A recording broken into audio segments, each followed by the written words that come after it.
But we must condemn the method of this interdiction. The aggressive boarding and interception actions executed by the Sea Foxes and other opportunists who have happily accepted their de facto letter of marque. Loss of life is increasing well past the point of incident, obvious even with the spotty and unreliable reporting of these activities. It's also unclear what happens to any seized Regulan goods, but the most likely assumption is probably true. They're sold off later to profit the pirates. And pirates they are.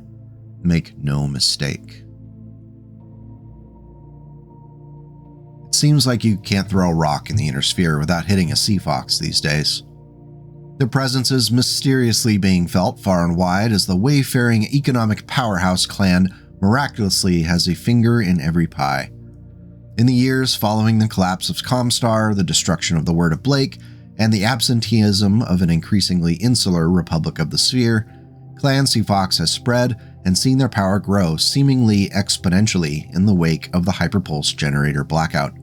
A cynical person might point out the implausibility of it all and suggest the Sea Foxes have become a plot device to move people and produce mechs for wherever an author needs them to be at a convenient point in the story.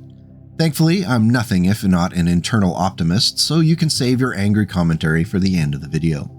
Still, it's a little worrisome just how many battle mechs, aerospace fighters, dropships, jump ships, and battle armor is being produced by the clan that has only spacefaring production facilities and scattered holdings across the inner sphere. Not to mention how they're somehow able to cling onto those holdings in such a hostile environment as the dawn of the Ilkline era. But I digress. At least it'll be interesting to see what mechs make it into the Sea Fox Ilklan faction box down the line. There's only 5 spots and a lot of different mechs. Now, this video is about the Firestorm, so let's not dawdle. First produced in 3144, the 50-ton Clan Wolf battlemech was actually a joint project between the fledgling Wolf Empire and Clan Sea Fox. The original plan was to create a new Omni-mech based upon the framework of the Shadowcat, another successful but aging mech. However, time was not a resource in great abundance, and the Wolves wanted production to begin as quickly as possible. The best way the Sea Fox and Wolf designers could shorten that design time was to make the Firestorm a standard mech with a single loadout. Produced on lines on Acellus Australis, a planet controlled by the Sea Fox Spina Connate, little expense was spared to produce a mech as quickly as possible so that the Wolf Empire's Tumen could be bolstered following their move into former Free Worlds League and Lyran territory. Alaric Ward had big plans for the Republic of the Sphere in the coming years, and the Wolf Tumen had to be able to match his lofty goals. The goal of the final configuration, decided by Clan Wolf officers who faced the daunting challenge of subjugating the peoples of these newly claimed planets, was to create a fierce battlemech that could instill fear and respect in those who witnessed it. The final product was a fire and plasma spewing nightmare of a second-line battlemech. Constructed around a Type 7950 endosteel and 250 consolidated XL fusion engine, the Firestorm benefits from all of the expected weight-saving technologies of a first-line clan battlemech. The addition of 9 tons of compound H-17 ferrofibrous armor puts it on par with most of the other clan mediums, and a full ton more than the original Shadowcat that was 5 tons lighter. The Firestorm's top speed of 86 km per hour is decent, but the addition of a mask system allows it to sprint at up to 108 km per hour for short distances if necessary. The Model KZ improved jump jets can send the Firestorm leaping up to 210 meters, which is great for closing on enemies in rough terrain or remaining agile in an urban environment. This is all but a non-negotiable requirement for second-line battlemechs that are going to be spending most of their time serving in police actions. As far as armament goes, the Firestorm has a litany of dangerous and intimidating weapons intended not just to kill opponents, but to strike fear in those who hear about them or see them in holovids. Starting with a Zeta Series X plasma cannon in the right torso, this Clantech plasma weapon fires a chunk of inert plastic burning at incredibly high temperature at its target. Upon contact, it splashes the target with a burning material. Against armored targets like a battlemech, the plasma cannon generates tremendous amounts of heat. Against softer targets like infantry or, say, rioting civilians, the damage is considerably more horrifying. Adding flame to disfiguring injury in the right arm, a FlameTech Inferno plasma rifle represents one of those rare cases where inner sphere technology is added to a clan battlemech. The plasma rifle is a similar technology to the plasma cannon, but the projectile does considerable damage to armor as well as smearing burning plasma in its wake.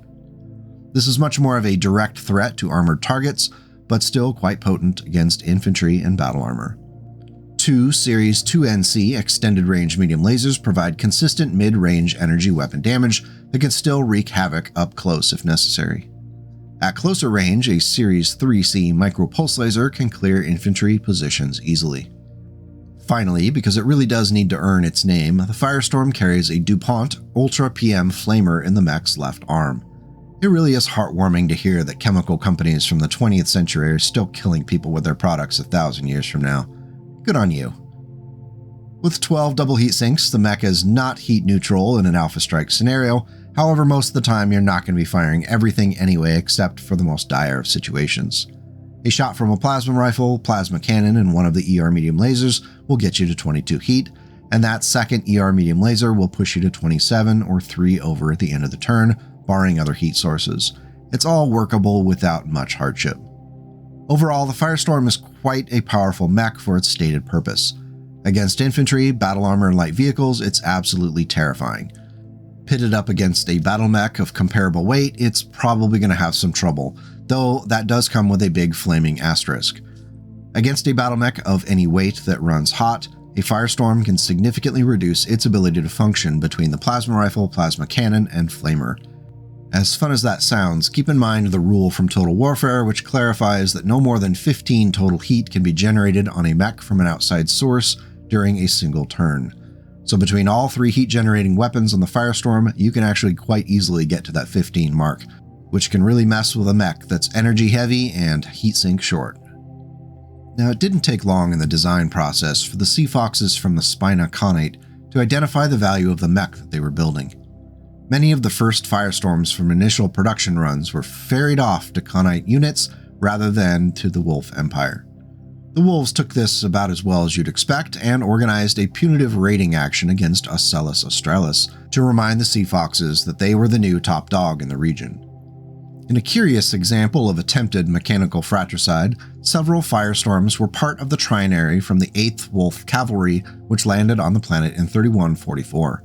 In a duel between 2 Firestorms, the Mechwarriors fired shot after shot from their plasma weaponry, trying to shut down the other mech. To little avail. The machines turned out to be just nimble enough to avoid getting caught and burned down. After spending a lengthy amount of time in the duel, it was clear that neither warrior was going to come out on top based upon skill alone. They granted each other a mutual Hegira and left the battlefield with their health and a newfound respect for each other and the Firestorm. Our toasty friend would perform well in subsequent action, especially during the conquest of Alhena, when a pair of Firestorms from within the 103rd Wolf Guard strikers ran roughshod over close to a battalion of 8th Trirari protectors and their vehicles and infantry units. It was exactly the sort of situation that the Firestorm would excel in, and it more than earned its name.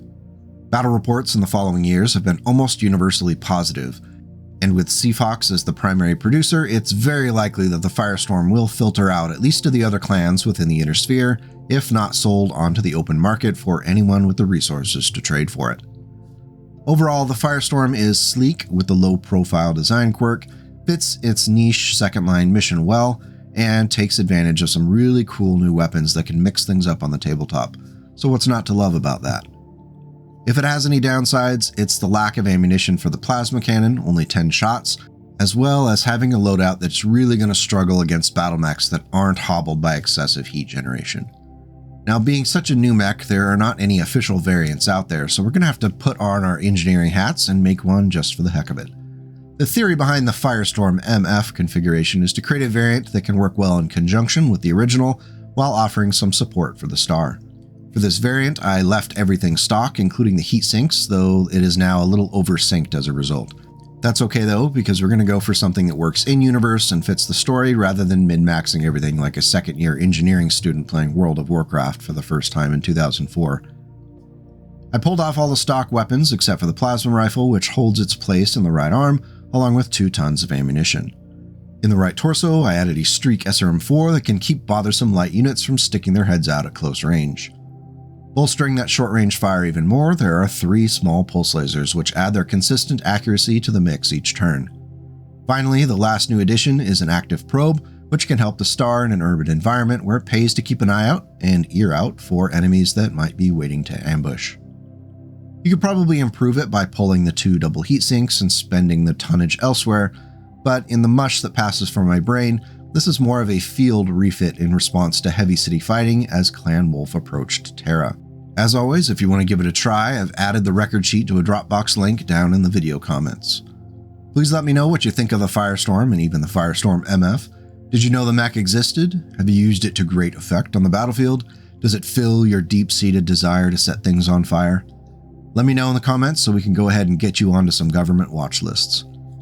Thanks as always for coming by to watch the video today. If it was worth your while, hitting the like and subscribe buttons gives me the happy chemicals necessary to keep this nonsense going.